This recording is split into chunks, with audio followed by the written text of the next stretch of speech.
In this video, I will show you how to add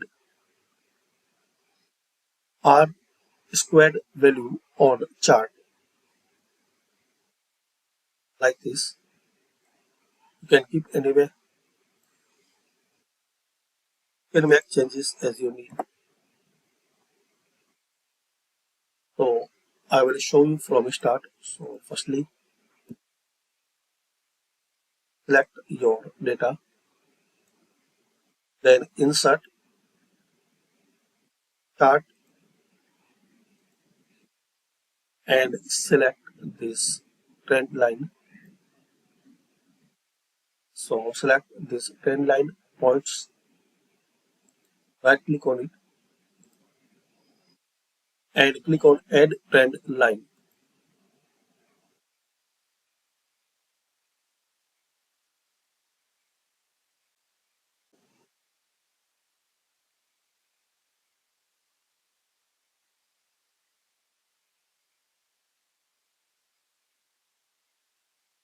Now scroll down and check this box, display R squared value on chart.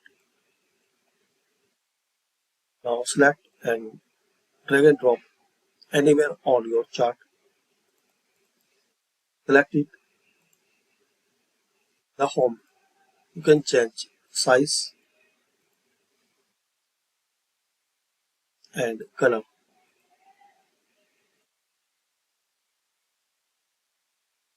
like this.